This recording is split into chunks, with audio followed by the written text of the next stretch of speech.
Hello, hello, and welcome to episode 103 of the Titanforge Podcast. I'm Dratnos, joined by Trell. Howdy. I fixed my oven clock, by the way. Yes, and many people in chat will be receiving their channel points accordingly from that prediction. You can also see, just in the edge of the frame where I have it cropped, the outline of the bicycle there. Dude, there's so much lore going on in this season of the Titanforge Podcast. Well, I feel like we're going to be running these predictions every show about something in Trell's background, so just for people that are trying to keep track and get good statistics, make good predictions, there's another data point for you.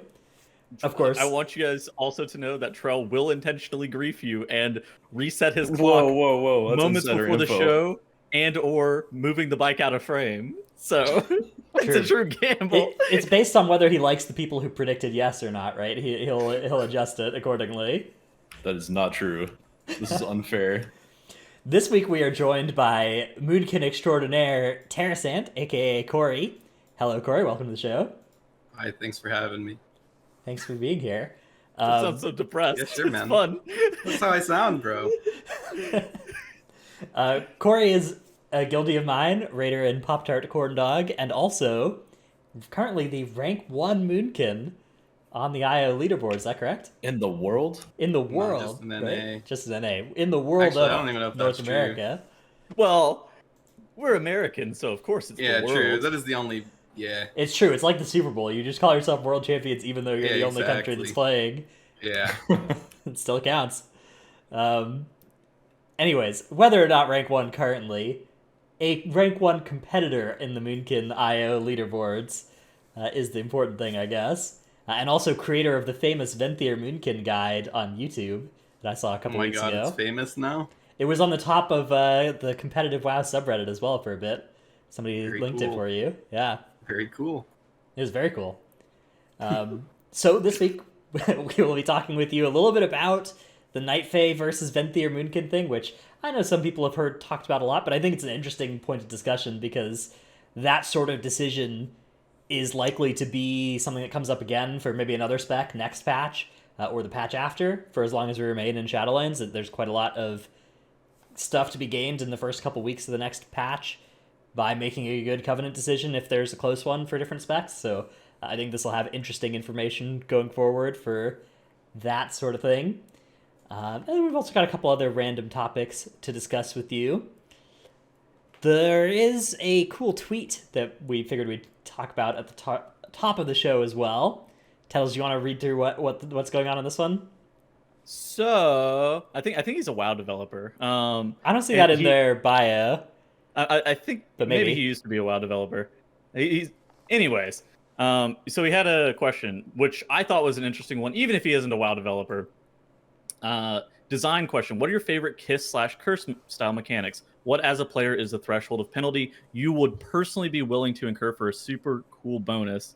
Give examples, please. Was the original tweet. There was some other things that went on along in the chain talking about other examples of kiss curse in different kinds of games. I know Destiny was referenced a couple of times. Slay the Spire, I think, was referenced as well. But that kind of thing was brought up. Corey, what are your favorite kiss curse style things that are currently in the game or have been in Currently in the game? Oh, I don't know. Have been Probably in the game. corruption, probably, because I really like casting Chaos Bolt in half a second, but I don't like getting run down by 4 ghostly men, you know? Yeah. The things from beyond. Oh, I miss those so much. Yeah. I yeah. do not. I do not miss those at all, actually. Dude, I kind of miss them.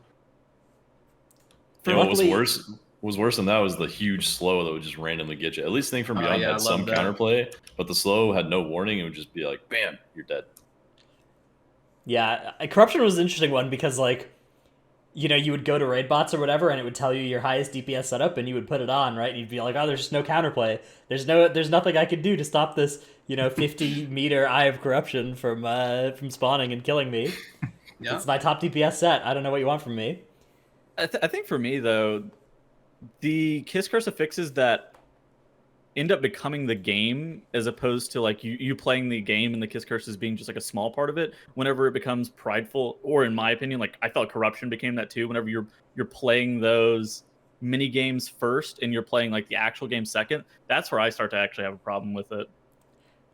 I think another thing is the affixes haven't really been like kiss curse so much as like side quests, right? Like it's not so much that you're incurring a penalty and getting a reward. It's a case of like you are spending time and then getting a reward, right? But it's not stuff like corruption was, where it's like some downside, some upside, or like those. You remember those items from Crucible of Storms that were pretty similar as well, like Void Stone and. Oh, dude. Yeah. Do you remember the agility trinket from that freaking raid? What did that one do again?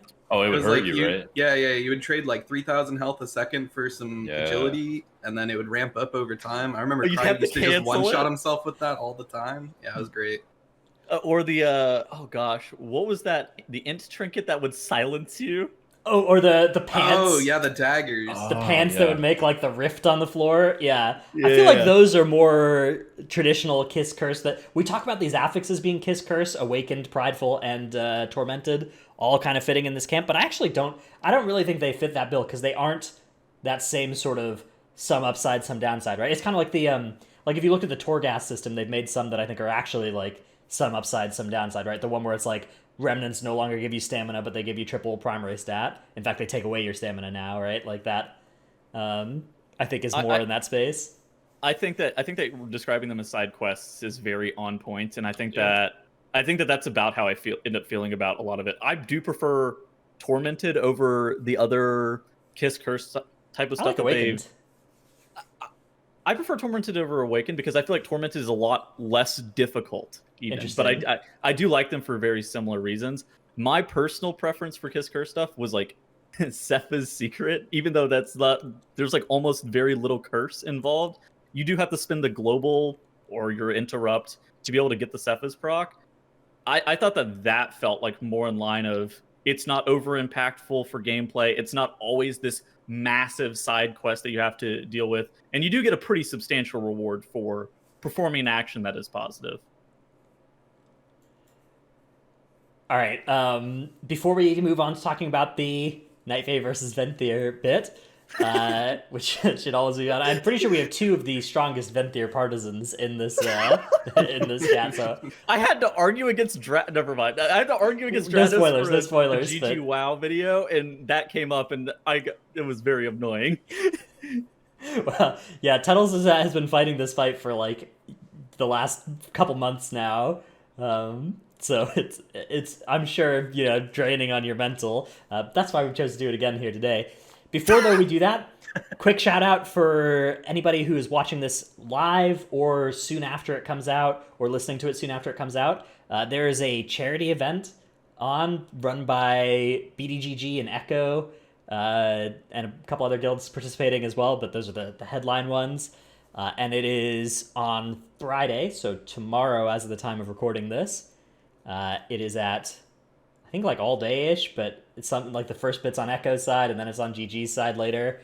So kind of just whenever, you can probably find it in the WoW section, and it's just like carries and cool stuff like that happening to support charity, Girls Who Code, and myself and Tettles will be providing some on-air broadcast talent, while a bunch of better gamers than us will be providing the carry talent to bring people through Heroic Sanctum and stuff. So come on by, you maybe snag yourself a carry or some cool giveaways going on, and also help support a very good cause. Let it be known that they asked about in the talent channels today who has participated in the MDI in the past, and I was the only one, of course. So I am the best. Okay. Any askers? Didn't ask. Shut up, Trell. I asked Tuttles, don't worry. Thank you. Dude, Corey, okay, here's a little bit of lore. Corey hates the didn't ask bit so much that regardless of the situation, he will back up whoever is on the side that is getting didn't ask. Yep, I hate that. It's the worst, actually. Because someone did ask. The worst part is we're in raid and Dratnos will ask, and then you'll answer and he'll say, didn't ask. All right, let's move on to the Night Fae versus Venthyr Moonkin. So let's start off by discussing this in the context of the Race to World First, where I think it is the most contested, because I think that the farther you get away from Race to World First, the more clear it becomes that like Venthyr is how you get your rank 1 parses and everything. Venthyr is how you do the most damage. and Venthyr on a geared character that's pretty tanky and starts to have extra health and all these deepening bonds and things, starts to become a lot safer. But in the Race to World First, we saw a pretty big split between Echo playing the Night Fae, Limit playing the Venthyr. I know there's some lore behind this. Tettles, why don't you start us off? Can you just explain what is the difference between Night Fae and Venthyr Boomkin, just kind of like on a big picture level? Venthyr Moonkin requires you to stay planted and do damage for 40 seconds every 3 minutes, whereas Night Fae is you do basically... Okay, so Venthyr Moonkin does 70% of its damage in a 40-second window, where Night Fae Moonkin does 35-ish% of its damage in like a 10-second window.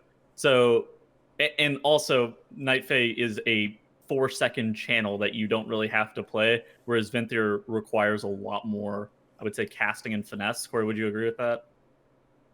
Yeah, probably. Yeah, so Venthyr is like you have to plant for longer. You don't have to like fully plant, right? But it's pretty hard to move a lot during it, right? Without losing a lot of damage. Yeah, I mean, there's a lot of freedom with the new Stellar Drift. I mean, but yeah, it's a lot less on the move. Okay. And then the Fae, less damage, I think, is the big thing, right? How much less damage are we talking in in general? Multiple thousands. Okay. I don't know if it's multiple thousands. It's certainly like over 1,000. It's like a lot. Speaking about single target, right? Like multiple thousands. Yeah. Well, I mean, it's even worse in AoE. Night Fae is completely useless in AoE, I think. Yeah, because Convoke gets worse the more targets there are, right? You really want to try and hit your Convokes on a pure single target. Yeah. Okay, another interesting thing about it as well is the Frenzy is a 3-minute cooldown and the Convoke is 2, but you kind of just save it for every 3, right? Isn't that the usual way? You line it up with Pulsar. You line up the Convoke with Pulsar is the thing this season, because you don't wear that crit legendary anymore, so you actually do have Celestial alignment for every Interesting. Convoke. You get like a CA proc and then you Convoke, so you can do it in sequence. It's still bad, but... All right, so there's a lot of, I guess, negative feelings you guys have about Night Fae because it is just doing that less damage, right? Yeah, it's also just not fun to play, in my opinion, but yeah. Interesting. All right, now the argument in favor of the Fae, which Echo was making, and which actually Limit made after they killed the boss, right, was we should have had our Moonkin play Night Fae because the Venthyr players are like dying a lot. It's a lot harder for them to set all this up. It's costing us progression time, and we didn't need that extra damage, in fact. And we had our Moonkins kind of in this supporting Heart of the Wild healing role anyways. Do you think that argument makes any sense, or do you think it's just a case of like the Moonkins and Echo made a mistake and the Moonkins and Limit need to get good? Corey? Tuttle's trying to not get clipped here. Yeah, you can go ahead, Tuttles. Don't worry. Yeah, it's all you, big dog. I mean, yeah, Venthyr is... I don't know. In the beginning, like for Race to World First, I guess it's probably worse because you lose access to Soul Shape, which we had all tier during Castle, which was I don't know. It's just a better reactive spell. Like DoorDash is obviously the better ability if you have time to plan for it, but Door of Shadows, yeah. Yeah. DoorDash. But yeah, I don't know. Venthyr also just like doesn't have the ability to heal as much, right? Like you could heal and Convoke as much as you would hate your raid leader for it, but I don't think the Echo even had their Moonkins doing that. I think they were just like harding when they were out of cooldowns. Yeah.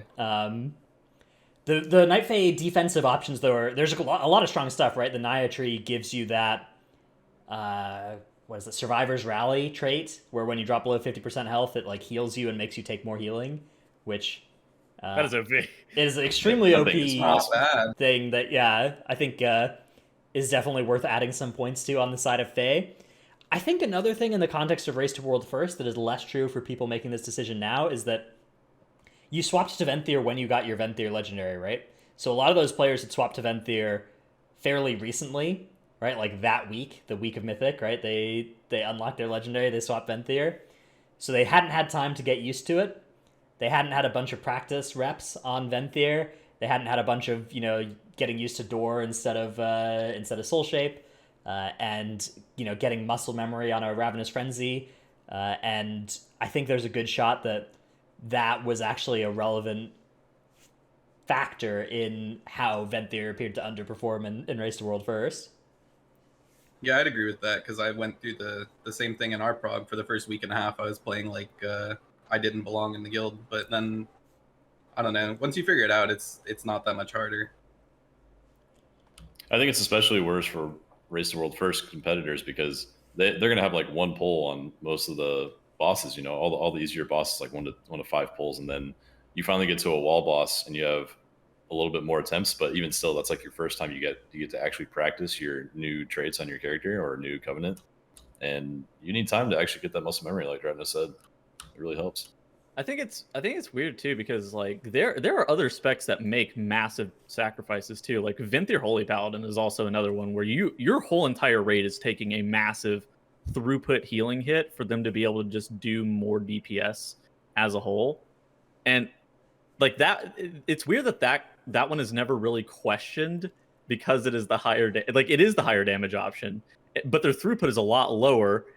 And there have been many times where I see Holy Paladins die trying to stay in their ash and just random shit, but it's never really fair. I think though, if you look, it's like this is like 4 times as much damage, right? It's adding like 5k DPS or something to the Holy Paladin playing Venthyr, and it's adding another raid cooldown like the Ashen.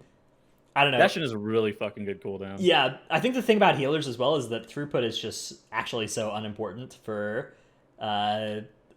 which healing spec does the most throughput is such an unimportant factor in terms of like which one is actually good for mythic progression, because you can always conjure the required throughput out of thin air. It always happens every single raid. You're always like, how are we going to heal through all this damage? And then it ends up being like, okay, it's not a problem if we can avoid getting one shot and taking avoidable damage. Our healers can always figure this out, right? Even playing Disc and Holy Paladin. Exactly. It's been a theme for a long time. We've talked about recently how DRs from Disc and HPAL have been so important compared to actual throughput. Like I think Mistweaver was probably the highest throughput this tier, right? And you didn't see it's a single one in the Echo or Limit. There were actually I think 3 Mistweavers in the world top 10 or something. So is a surprise. I think a underrated spec this tier in terms of representation, and definitely if you look at healing throughput on some of these bosses. Let me see if I can pull up some stats for it. It is definitely okay. Here is throughput on Mythic Sylve, and you can see Resto Druid too holding the highest average. Although both Resto Druid and Mistweaver and Holy Priest they're the highest average, but they're also the lowest sample size. My guild has some impacts on that. My guild plays Resto Druid, and I swear that spec just kind of solo heals phase 2, so is ours actually. Ours does really well too. Our phase we were 2 definitely scared in that phase. Really? Yeah, I was healing Convoking as we were running away from Sylve. Yeah. Maybe we should have made Corey heal. No, I don't think we'll be doing that. But I think what's interesting about that graph too is the 3 most popular healers are also the 3 bottom specs in terms of throughput. Now, part of the reason for this is going to be that when you have like 526 parses from one spec and 5 from another, that just does some weird stuff statistically, and it's comparing the average of 500 people versus the average of 5 people is like, okay, well the 5 people who chose to play Holy probably really like it and are really good at it and have convinced people to let them play it on Mythic Sylve, right? Whereas like some of these Holy Paladins are going to be potato alts that just get brought in because they're a Holy Paladin and it's Sylvanas. Yeah, sure. So when you correct for that, I'm sure it ends up being a little bit closer, but yeah, definitely, the throughput is. Even accounting for that, you can see the top 2 throughput healers are definitely Resto Druid and Mistweaver Monk, and yet Disc Priest and Holy Paladin remain by far the most valuable in that setting. So it is an interesting thing. I think that discussion, though, Tettles, of like people making this trade-off between damage and like survivability or quality of life is a really interesting point as well. I think another interesting thing to see would have been if Bloodlink had been in this state going into Prague, right? If it had been buffed for this tier, I really wonder whether the Race to World first people who had access to both would have chosen Unholy or Blood, because Blood is so much HPS. Now, in practice, most of them would have probably just upgraded whatever they had on Mythic week 1, and most people probably didn't have access to both on that week. They probably had access to 1 or 0, but I think it would have been an interesting decision with Bloodlink being the spot it's in now for a lot of DPS, which is like minus 200 DPS plus 1000 HPS. It's interesting because, like, I mean, Moonkin specifically too uses Unholy, but like, damn, that's a really good question. Is like, should I have upgraded my Bloodlink? Obviously, I wouldn't have, because during Prague that would have just been a major mistake because it didn't get changed until late. But if it was in the state it is now, damn, Bloodlink was sick for a lot of different stuff, and its survivability increase is not a small amount either. I think between Accretion and Bloodlink, if a lot of DPS ran that, you barely even need healing on some bosses. I talked about this with my guild a lot, but what is it? Shard of Kier. Kier, yeah, the Pride Ash Shield one. That thing is actually just 5k HPS at rank 3 for your whole entire raid. That is actually just another healer worth of HPS for your whole entire raid at rank 3. Ridiculous. I love it as a tank player too. I get to take that into keys and just get like 10% extra healing. I'm convinced that healing comps are a sham.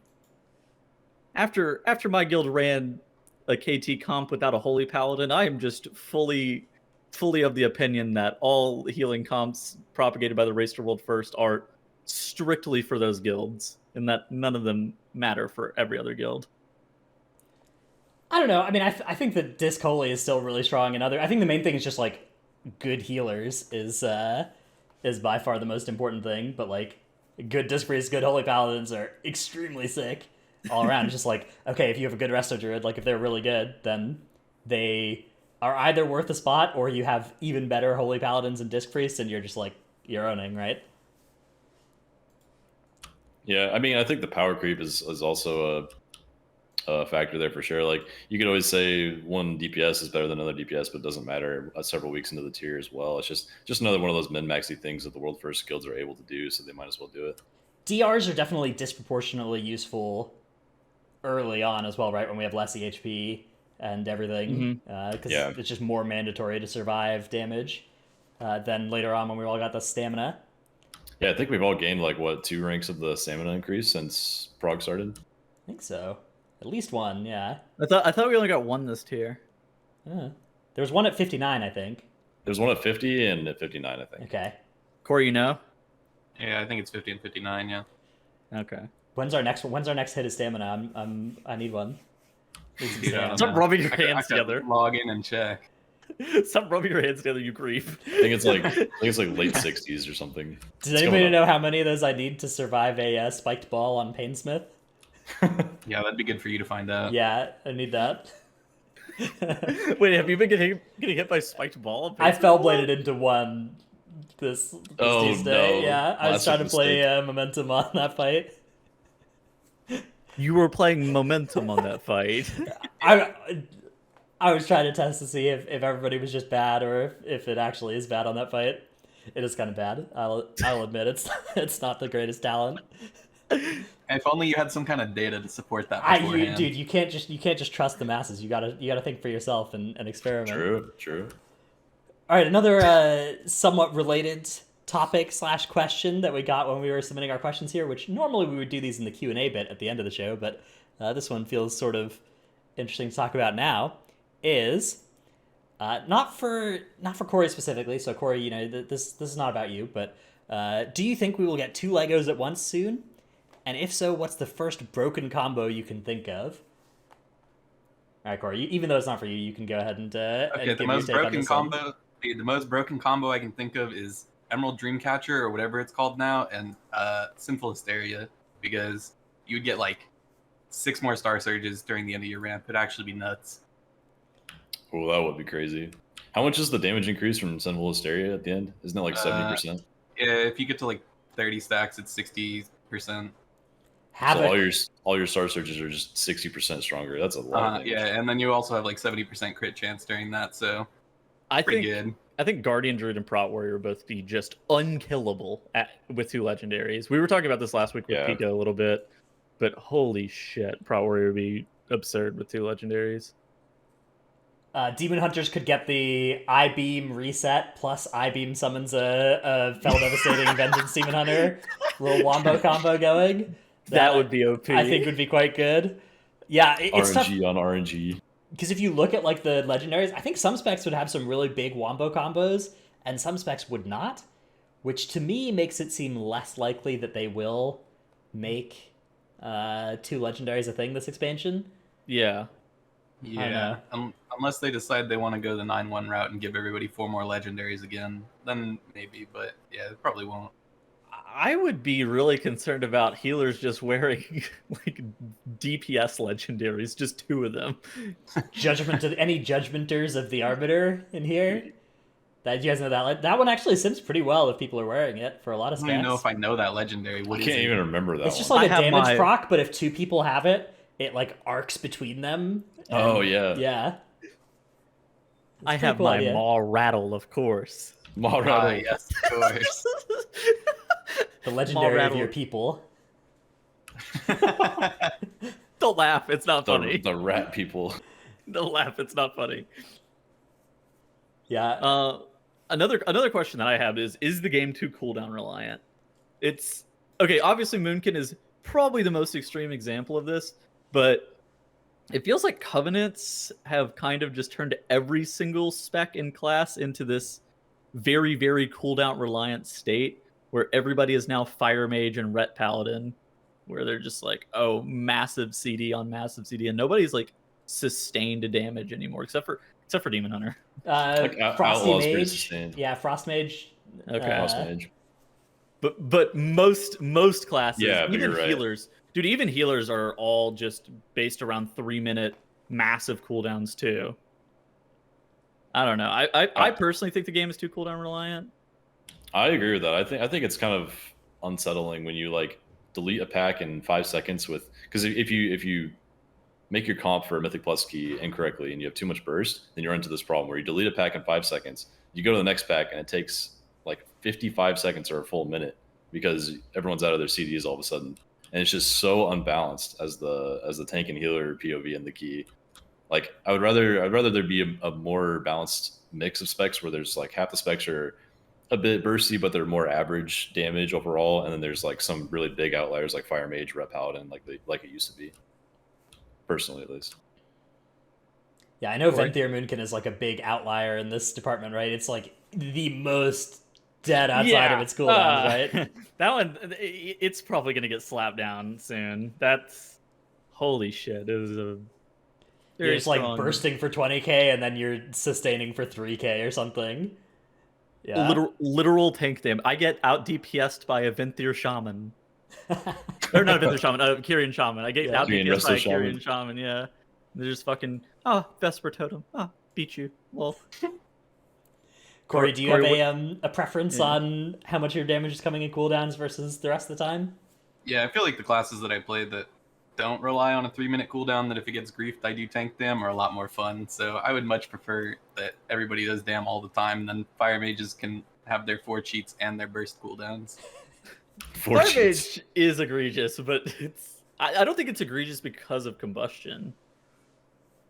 Yeah, I don't think so either. I just think that every class being like that, where like it does 0 damage, is kind of bad, unless it's in its cooldowns, and then it does the most dam on the planet.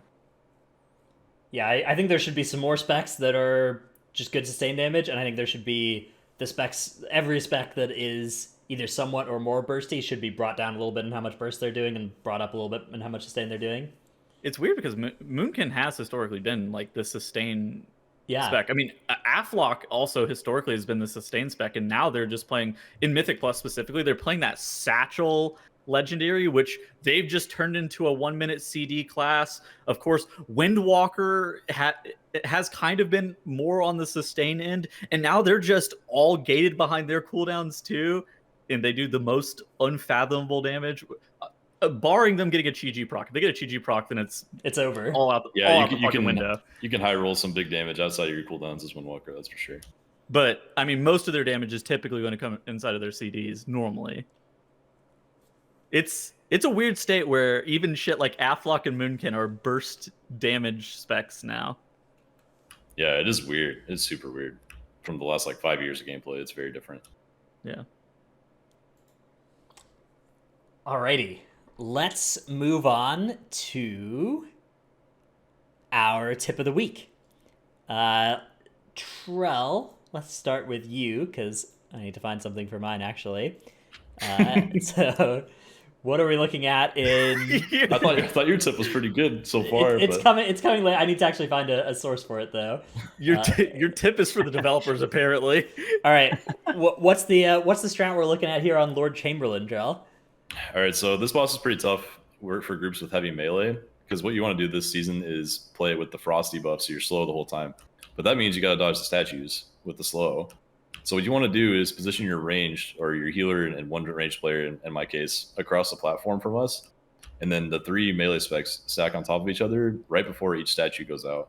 And then we're all like in a position so we can see every statue on the map. And then we just start strafing left or right immediately when it starts casting. And so we're all guaranteed safety there.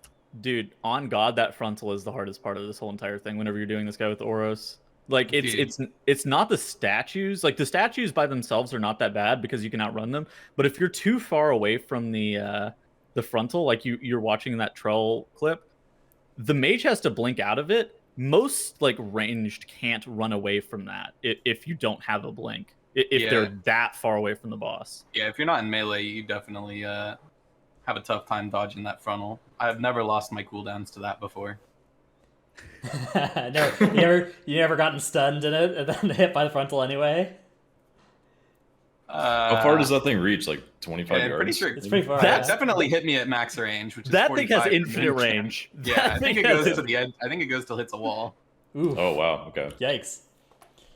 All right, my tip of the week pertains to this post that came out yesterday about lag on the Sylvanas encounter. The most common complaint being a burst of lag on pull, which I think everybody has experienced, I think, on that fight, where it's just like, for the first 5 seconds, it feels like you're playing from Australia or something.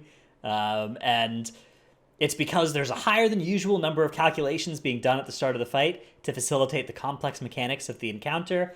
Also, you know, there's so many phases and so long phases, so a lot of calculations need to be done.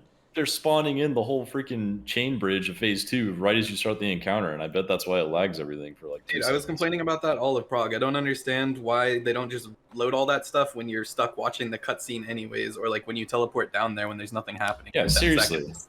But then there was also this later other problem that we were having, which was harder for them to track down, which was just lag the rest of the time, which is like an unrelated change to organizing and distributing server processes across our server hardware, because of the fact that like client side there was a lot going on that made us get that symptom of the lag that they couldn't see on their end as server lag.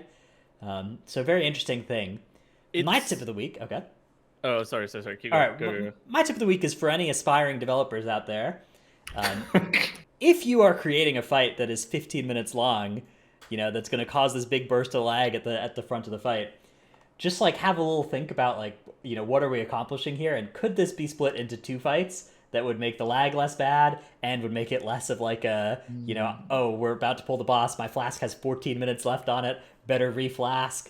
You know, I think that there's a spot for exciting epic adventure fights, but when one of your phases is just running around and killing ads for 5 minutes as well, I think that's not even the kind of epicness you need to justify a fight of that length. So, you know, even though Spine of Deathwing and Carapace and Azoth kind of fell flat, I think attempt one of those instead and split the fight into 2, rather than giving us a fight this long that is less fun and has all these lag problems that could otherwise be avoided as well.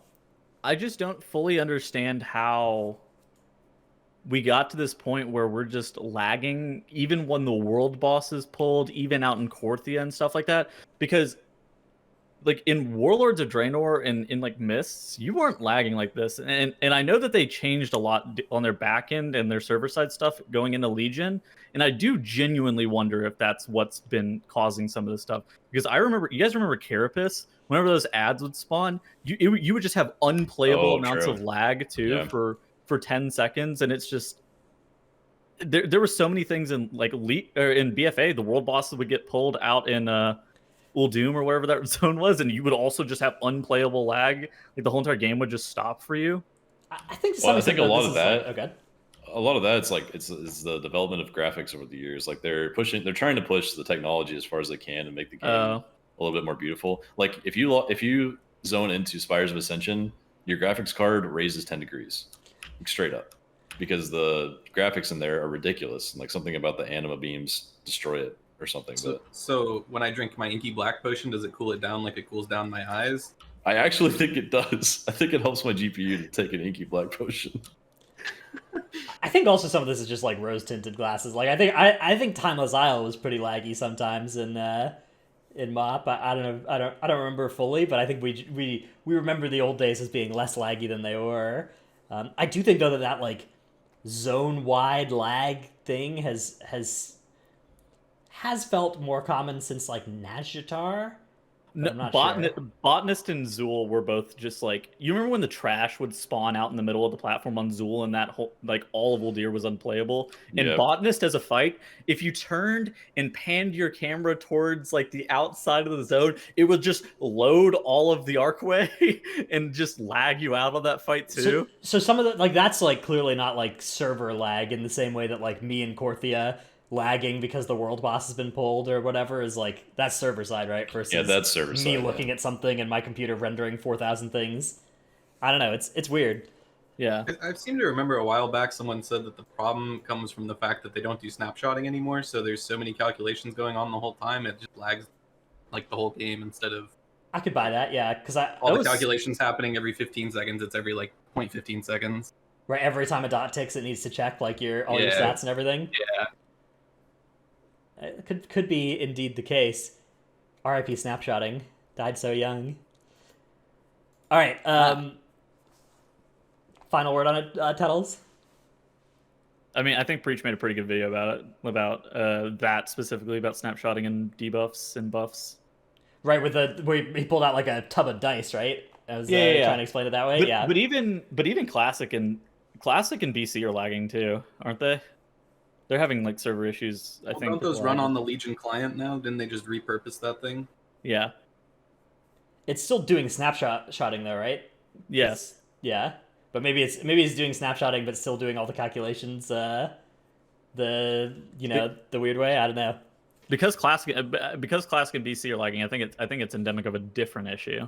Could be. All right, Corey, what is your tip of the week?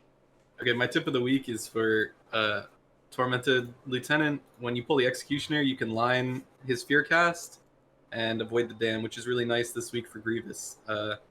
Also, you could line the charge if you want, but it retargets. So, yeah, that's less useful. But you can line everything that guy does. Yeah, the fear, Grievous, especially with that aura, it feels like the second seasonal affix in a row where it's just like so rough on Grievous. Yeah, it is the second seasonal affix in a row where I'm forced to take Heart of the Wild and do all the healing for my Holy Paladin. You're facing Sagadon as well, and I think Sagadon scales the Grievous damage up as well because it's increased somebody physical mentioned damage that last taken. night. I don't know if it's true, but I believe it. It reads like it should be true. That was true in King's Rest with all the bleeds. I remember on the third boss, council boss, they give you a physical damage increase from the tank hit, and if I had Grievous, I would instantly die. On the other hand, Grievous is weird, and there's a lot of stuff that it interacts weirdly with, because it's like, I don't know, just like dungeon damage and not sourced from anything. So could be being weird there. I heard reports that it was not triggering the anima power that triggers when you take damage, but maybe now it is this week or something. I'm not sure. I haven't been able to test it myself. Yeah, so maybe they've been fiddling with it. Anyways. Basically, I don't know what's going on, and I'm not very useful on it. All right, Tuttles, let's take a look at your clip of the week. Coming from TTV Tarisant. This is a good clip. This is a really good clip. Let's go ahead and turn on sound for this one. We need it. So you're telling me... Bot me, right now. Sure. Thank you. He got a What? I didn't have both. What are you...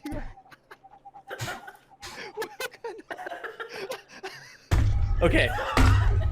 So there's so much wrong with this clip. So the bop me right now moment is troll because It makes the circle go off immediately. Yeah. So I wanted a bop right then because I was still early in my ramp, and I'd rather lose useless stacks than like at the end when I'm trying to do big damn. But he didn't have bop. That's the worst part of the clip. But he says in the clip, "Yeah, sure, I'll bop you." So I'm sitting there waiting for it to happen, and it never happened. That was a good clip. Otherwise, you would have just gone Baron. You would have lived, right? Do you live that with Yeah. just Baron? I would have lived it with just Barkskin, which I didn't press. I got meleeed by one of the guys, and it brought me down to 90%, and that's why I died too. Shout out Timber definitely. for never healing me ever. Definitely not because you didn't press bear form or press Barkskin. It's because you got Dude, meleeed by an I ad. stand- All I'm saying is I would have lived. I stand by the like if you say bop and somebody says okay, you shouldn't press It's on defensive. them. It's yeah, not Yeah, on I me. mean, that's, that's fair. that's just good play. You would have still died regardless, though. Unless No, I you- wouldn't, because I wouldn't have got meleeed. I'd have been immune to the 7% that killed me. True. All right, let's. You can say you're wrong, Tubbles. It's okay. No, I refuse. I think I won't. Let's talk a little bit about seasonal affix direction. We talked a little bit about this with the Kiss Curse bit, but I think it is interesting to look at the progression of the seasonal affixes over time. We've now had 6 of them. Started with Infested, of course, moved into Reaping, then Inspiring, then Awakened, then Prideful, and of course now Tormented. And I think there are definitely several trends you can kind of draw through them.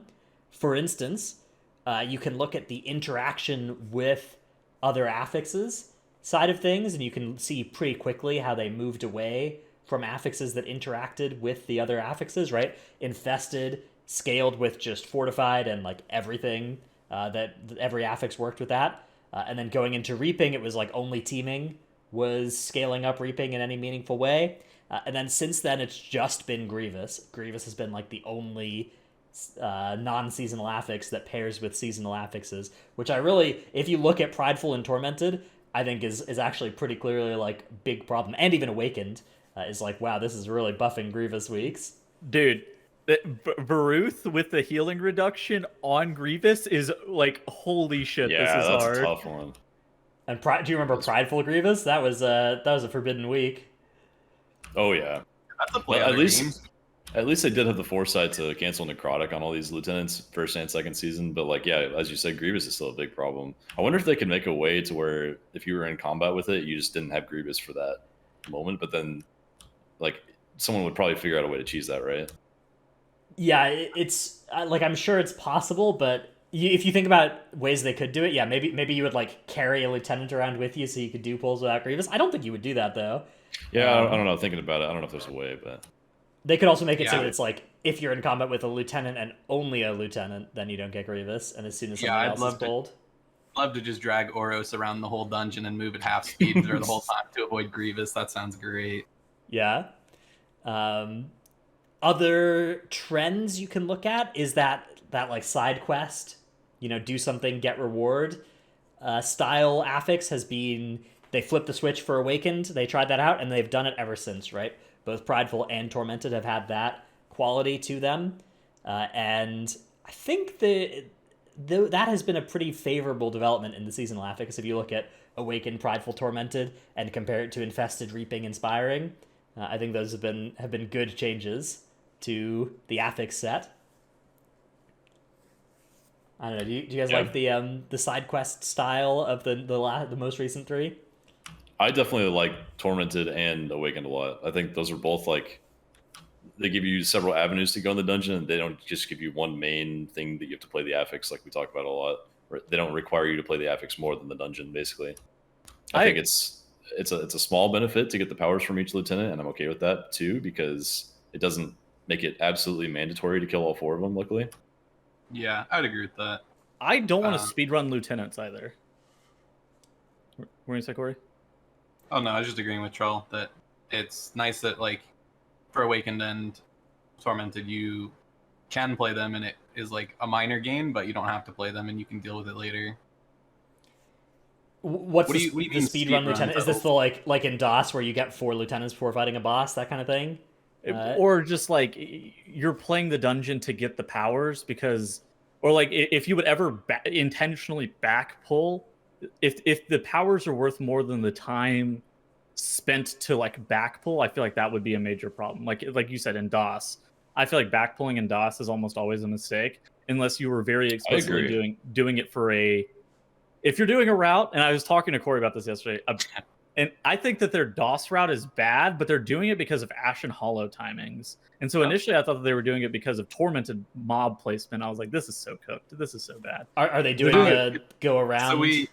So what we did was we skipped the first pack right at the doorway and then pulled the Ardenweald pack, like the one outside before you go in, and then we went Mechagon and cleared the whole Mechagon wing, then went Hakar, and then pulled the pack at the door and then went Ardenweald. So we ran like 1.5 circles. Okay.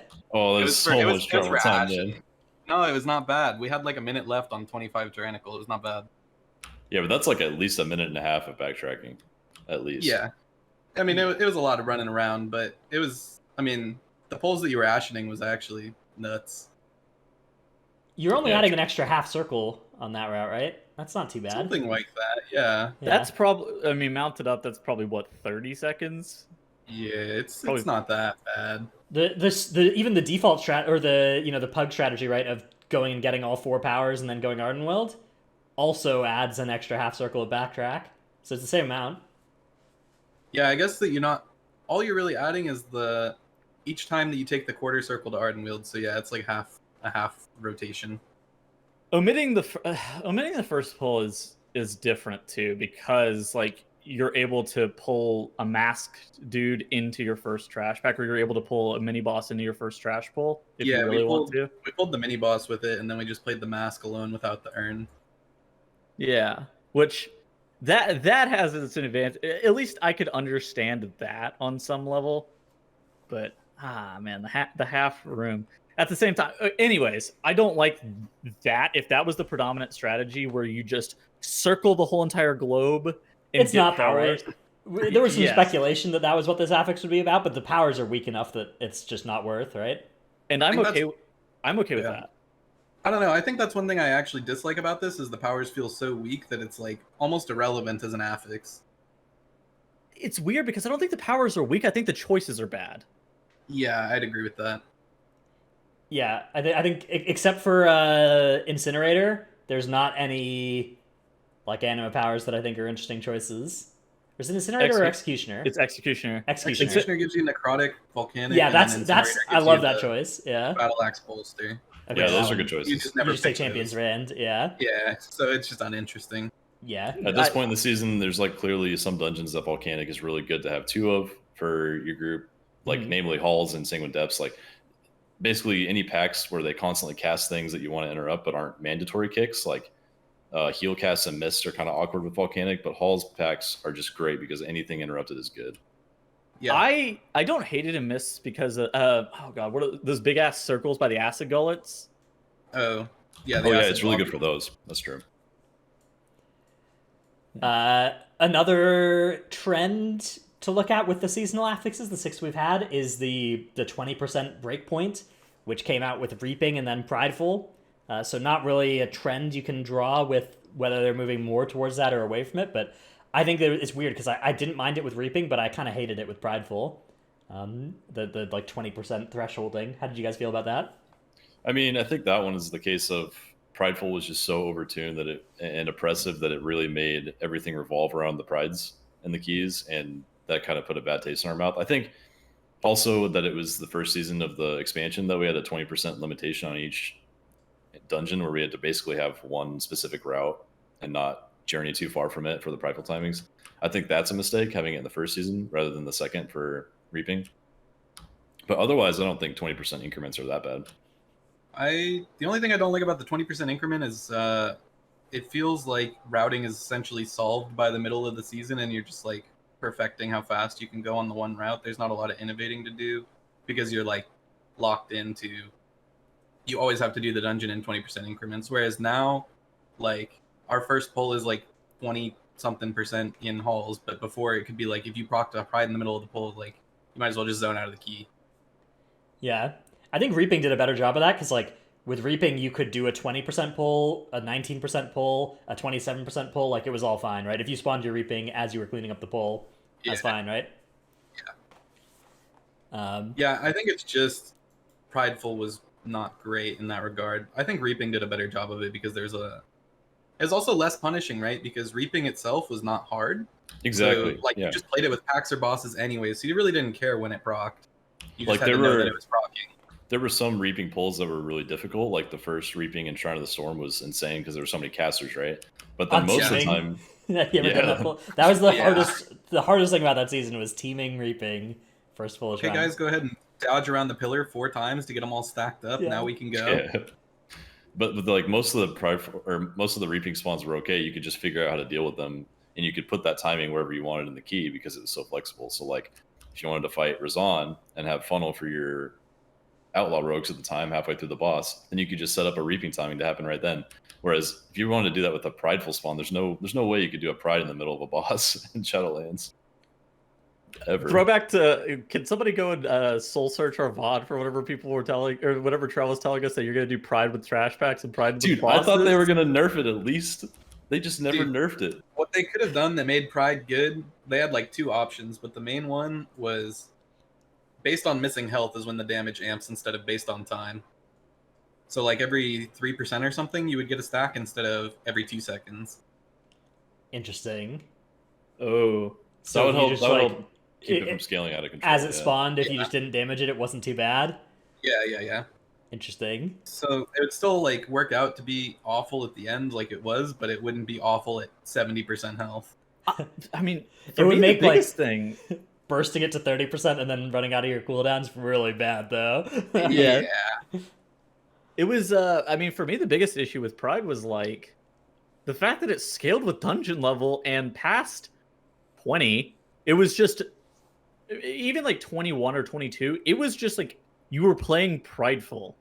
You weren't really playing the dungeon itself. It was like in Halls of Atonement, you were skipping 3 of them or 4 of them. You were leaping off the ledge and sacking 25 seconds on something that gives you a damage buff to instead just not play that mob because you have to commit so many offensive and defensive CDs to it. Yeah. The other solution that of the 2 that I said, they could have just capped it at like 15 or 20 and then it wouldn't have been that bad. Yeah. Right, yeah, have the Prideful stop scaling, at least stop scaling in damage past that point. I think that would have been good too. If you want to give it more health, that's probably fine. But the fact that like 1 fully stacked Prideful tick was taking my group to half health was very bad. Yeah, I think at the end of the day, that is the interesting trends to look at here is like the impactfulness of the affixes, because Prideful is, I think, definitely the high point up there with like Inspiring in terms of how much it impacted the dungeon, and if you look at the affixes that were lower impact, I think like Reaping definitely up there. Awakened and Tormented though, I think also kind of in that space, right, where it's just like a regular pull, you're not going to feel it every single pull. One of the reasons that I actually like Tormented more than I end up liking Awakened is because the Tormented mob placement is just infinitely better than the Awakened mob placement. The Tormented mobs Oh, are that's true, actually. specifically separated from trash packs, where the Awakened pillar had you doing cooked shit like pulling a double honor guard pack. Yeah. What do you mean, dude? You just blind it and rop it away. Yeah. Yeah. Well, Yeah, okay. Yeah, come on, man. there are some placements where, like, if those were obelisks, it would be bad. Like in Sanguine Depths, right? The one that's just, like, in the corner of that first room it's just, like, you can just pull it and it doesn't social aggro, right? Whereas the Awakened, you had to clear the obelisk and get to it. That is actually probably part of it, where it's because it's a mob and you don't have to. And it doesn't actively social draw. aggro. I think that's the Yeah, big you thing don't- as well about them is they don't social aggro. Yeah, that's pretty big. Yeah. So You a can lot that just was of, a take good them out of change. whatever pack they're in and just drag them somewhere. Also, the Awakened thing, they gave count. They gave like 4 count in most dungeons. yeah. Tormented, they don't, but I don't know. It hasn't made a huge impact, I don't think. Whether or not they give count effectively just affects the strategy of like doing them with boss, right? When they don't give count, it makes it better to skip them. And I think that Tormented is being skipped like about as much as Awakened was anyway, right? With Awakened, you would just do one with well, you Yeah, still one or got to two. count with last Yeah. boss, right? Awaken, yes. Yeah, Yes, that's okay. what I was So it about to actually say. didn't change it at all, right? It basically doesn't matter whether they gave count or not. It just affected like relative to other seasons how much other trash you have to do. Yeah, you could actually farm your count on the last boss if you just You killed the kept wiping. lieutenants, then wipe to the boss, repull Yeah. the boss, kill the lieutenants again. That's a good strat, yeah, because they were very count efficient, of course. Oh yes, oh yes. The most count efficient mobs. 4 count for like 400 million health or whatever. And another thing too, I think that Tormented is easier to play with final bosses, which I like a lot more. Outside of the The I spider. think The blob and the spider. the blob and the spider were the two most commonly played with like last bosses, but I can't imagine doing either of those in like a no voice pug. Whereas this morning I was in a halls doing Sagadon with the last boss of the halls, which is fine. I could also do Oros with most of the bosses in the dungeons without voice, and it's kind of chill where you are able to make it happen just like in a no voice, lower coordination setting. True. All right, let's move on to Q&A. But first, we get to thank our supporters over at the Patreon. They are Paul of US Dichondrius, Coomcubine of US Dichondrius, Riley, Year of the Spear, Ja, Dratnos' Dino Pillow, Chromed, Trekkie, Nevernude, Chewy, New Goal and WoW, Play Momentum DH and Painsmith with 0 deaths. Dude, okay, here's the problem. Is that the problem with Momentum is you don't do any good or ball damage. That's the problem with it, is that like Glaive Tempest does so much damage to those things, you need to kill them. Delete Gaming Day Streaming coming in September. That's delete_gaming. Good luck with that. It's not AMZ, it's AMZ. Salty Senny, Necros, Tankdill, Nevik, Sinmora, Brad Ceratops, Eevee keeps dying to Slappy Hands in Mythic Plus. That's really bad on dude. Spiteful. You just Slappy Hands tripping in Spiteful. Oh man. Yeah. Poor DK's on Spiteful, man. Take Light of the Protector and Frenzied Regen off the GCD. No Trick. I scheduled a Tuttle's Flame. Sermaticus now resides in US Zul'jin. By the way, you guys think we have any patrons that just like keep paying us but don't play WoW anymore? Because there's a good chance that like Light of the Protector and Frenzied Regen, the person who's made that, their name, like, Yeah, and that it's just been a while. hasn't changed It's it been a while. since Light of the Protector's been like removed from the game for a year now. I don't know. Yep. Are we scamming people? I wonder. Are we the baddies? Are we the baddies? Are we the bad guys? Oh no. Daimat, Anubara, Lufer, Nyx, Master of Critters. All I want from patch 9.1.5 is to not get a new system. Gallic, Brusif, Dratnos Routes Abyss, Salting My Hair, BRB, M Sanity, Xena, We Are Praying Hanny will pump in 9.1. Rogue is now good enough for Prog, but still bad enough to be sat for SLG. Bless up. See, that's another one. That's another one where it's like, SLG hasn't been the active fight. This person hasn't changed their bit. I don't know. Red Color, youtube.com/workbringer. Walking Atlas has 2150 dungeon score, but is 4 out of 10 heroic. A Horror of US Proudmore. KOZ's mythic team is Trash Cans and not Trash Cants. Snicker Shelby, Alphabet Soup. Druid Friends of Evolved Gaming. Roly Poly. Number 1 Simpsky for Trelsky. Indeterminate Crop Cloth DPS. Lolari. Lurka saying over Discord, I'm going to drop this one in the middle to up the degree of difficulty, and then immediately dying is a fantastic example of why keys are better with friends. And H. Miller. What Thanks all do you for the think support. he? What do you think he So So dropped what in was the being middle? dropped in the middle? I was Yeah. thinking second boss Echelon Spires. puddle? Oh, Okay, Right. yeah, that probably is it. I was thinking first boss of Halls, but you're probably right, actually. I could see I that was too. thinking Echelon puddle. Yeah, I think Charles got the best one for this. Ah, shit, you're probably right. He did. Corey, That what should do only you be think? pretty rough too, though. Nah, Yeah. it's got to be Ventanax, right? Yeah. Is there anything else that you could, like, drop something in the middle? I'm gonna drop this Up in the the middle. up the- difficulty. Maybe last boss of other side, kinda. Oh, the Yeah, circle. yeah. Yeah, like right in the middle of okay. melee, maybe. I could see it. I could see that being it. We'll have to contact them and find out. Yeah, I don't know. I think your guess is strong. I can't think of anything that's better than Ooh, chat has a good one. Shield with the last boss in Sanguine Depths. Oh, feel like that makes that would okay. be funny. That Tank would just be goes really and like good. drops the shield in the random spot across Yeah, the yeah. room. that. Yeah, that's kind of funny. I should do that sometime. Yeah. No, you should not. Oh, I think you should. Yeah, heck melee. All right, let's move on to Q&A. Our first question comes from Pops and Chips in Twitch chat, who asks, this is completely unrelated, but I'm sitting here running Sims and I'm curious. When simming talents, how much sim DPS, in relative terms, would you give up in favor of playing something you find more comfortable? whatever That's the a good difference between Stellar Flare and Stellar Drift is right now. So like 300, I guess. Is that a case of like comfort versus a case of like under a talent that underperforms or overperforms its sim though, right? Because like Stellar Drift is a case of if you have to move 20% of the time, right? That's going to way overperform Stellar Flare. Whereas, you know, there are some talents where it's just like, oh, I don't like this playstyle, but it just does more damage and doesn't give me that movement benefit. I mean, personally, I would take like 1 to 200 DPS loss for it. Like, my choice would be Ascension or Fist of the White Tiger on Windwalker, or hit combo versus Dance and GG for single target and raid, and that's usually like a couple hundred, but Yeah, not more I'd than say a that. couple hundred. Yeah, even at like 100, I would usually, on the decisions trail you mentioned there, I would just pick the one that's higher number. I mean, over so preference. you guys were saying a couple hundred, but I mean, I think it should be in like almost in terms of percentage Yeah. of your DPS. Oh, I of think course, yeah. That's like I 1%, think it has to- right?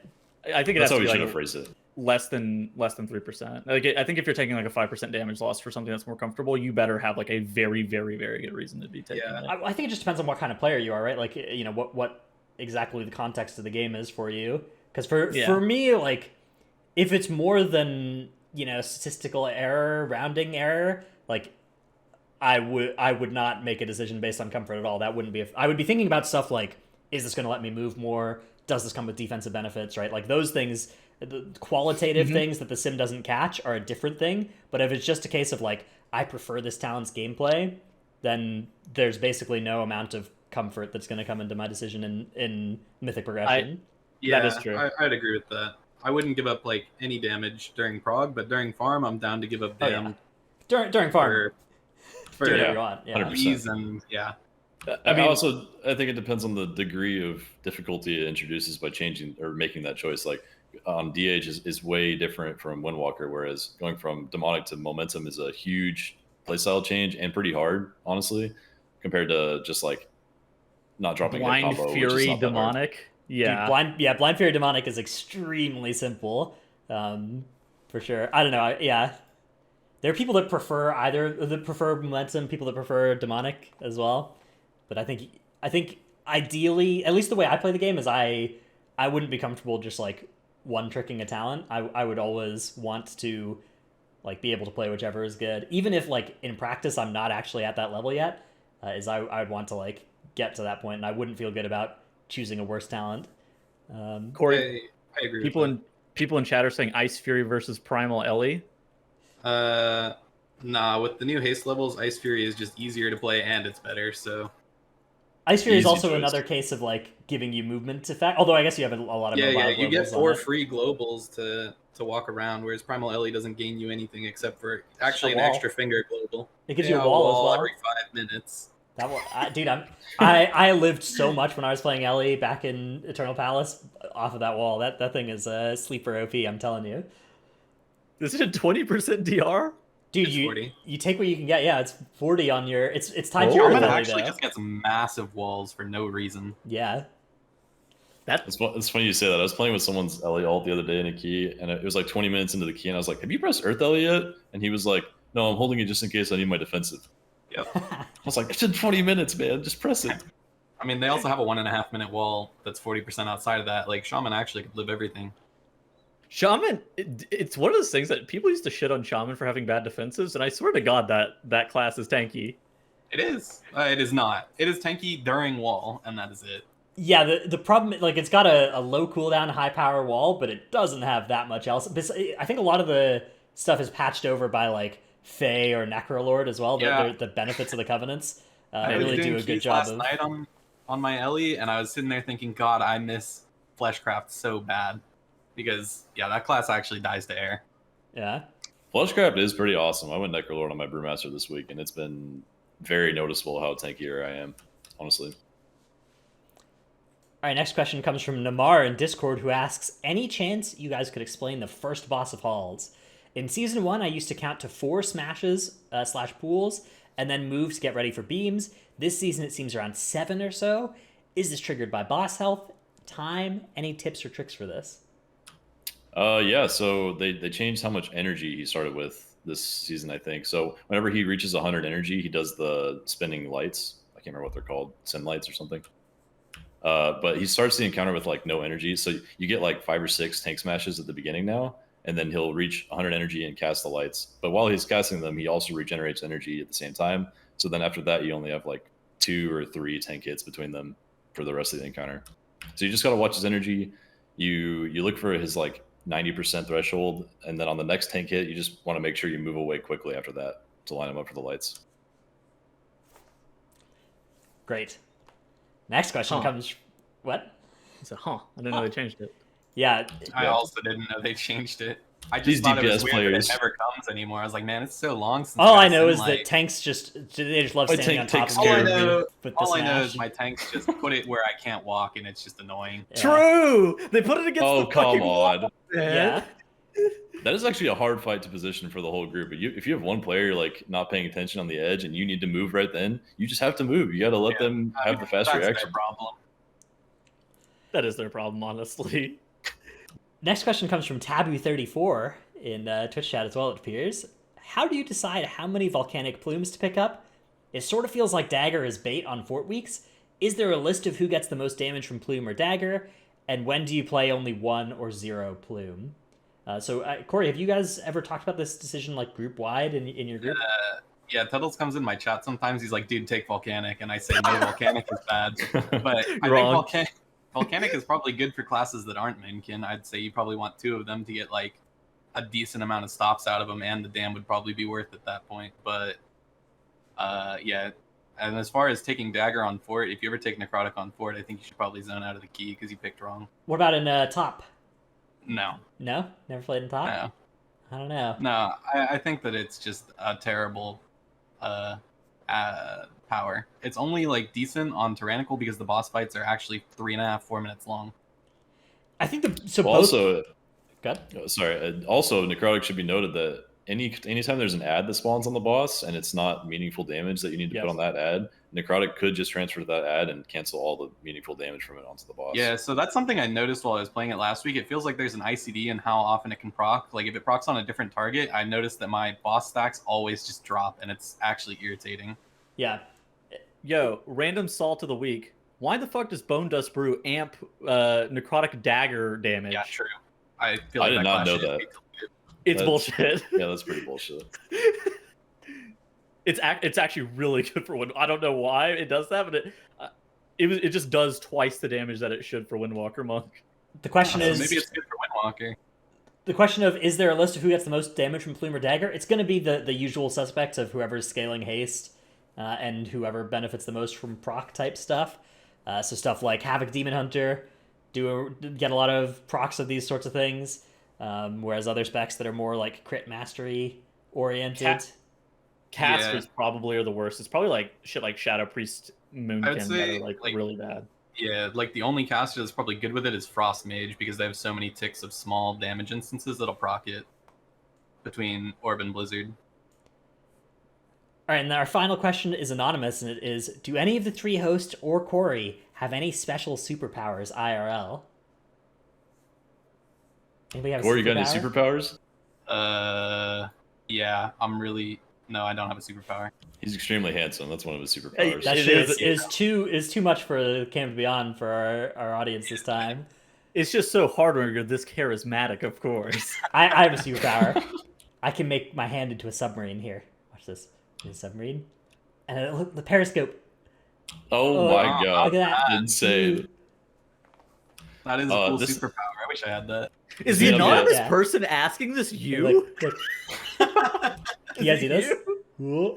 I see it. Yes, I see your Yes, creepy Tranos, ass we see your hand. hand. I was technically born with a tail. I don't know if that's a superpower, but What? No, that's not a super. That's a defect. You were born as a furry? Dude, Oh, why are you technically, here and not maybe. playing Final Fantasy? Ooh, that's a woo. good question. I think the world's headed that way slowly, but hopefully we can save it. So were you actually born with a tail? Can you explain further? I'm mostly kidding, but it was like a little nub. Yeah, it got removed. Is it like extra bone? Oh, I should Did not you have just mentioned really- this. You have a really defined tailbone or something? Do we Yeah, have yeah, any fanfic or like artists in chat that can draw a troll with a tail? Trell tail rule 34. Yeah. We're putting this on the GG Wow YouTube channel, by the way. Probably should have said that. Yeah, we can omit the Rule 34 part. It's okay. No, yeah. we don't need to. It's all right. Nobody watches an hour into the show, anyways. There's no way that this will get made. I wanted to say this earlier, so I guess I'll call it a superpower. I'm really good at picking out trends, like how all the odd season affixes are terrible and all the even ones are not terrible. That's pretty powerful. Pretty cool. It's true. For the most part. All right, Tuttles, what's yours? We've all said one now. Come on. I never have a bad hair day. That's true. That is a superpower. I think it's a superpower of like being able to detect anything that could possibly go wrong in Mythic Plus, right? The Tuttles effect. I think that's a Yes, pretty big that superpower. is- That actually is a superpower. He, Yeah. he somehow finds a way. It's like how when you pour alcohol like on your skin, you'll find any paper cuts or whatever. It's the same way where like Tuttles in a dungeon will find any opening for stuff to go wrong. This is about as useful as Trell's tail. No, it's pretty good. It shows everybody what you shouldn't do in a dungeon. Similar to the tail. Tuttles finds it, so you don't have to. Dude, I got that statue clip. Still is the most Dude, recent that one. is a good clip. Actually, just bananas. All right, and on that note, that will be the end of our show this week. Thanks for coming on the show, Corey. Where can people find you and your content and such? I mostly stream on Twitch at Twitch TV Tarisant, and then people keep asking me to do YouTube stuff, so maybe somewhere there under the same name, but we'll see. Dude, I bully him into doing YouTube stuff all the time, Dratnus, because he keeps asking me, yo, how do I make my stream bigger? And I say, make more YouTube videos. Yep. I'm telling you that's the It's secret. true. Dude, That's the way to go. the Venthyr Moonkin guy, that thing's probably popping off. Let's see, Venthyr, Moonkin, Tarisant. Dude, it's certainly doing much better than the rest of the one I put out that was full of bad information. Oh no. I Where mean, it was was good the- information at the time, but Do we have the really clickbait thumbnail? The one that we oh. shouldn't show on the podcast because we yeah, get us I can taken go off. get it. I can go get it. Yeah, I put it in Twitch chat or something. Anyways, Yeah. Yeah, sure. that's the end of our show this week. We will be back next week with another one. Bye, everybody. Goodbye. Bye.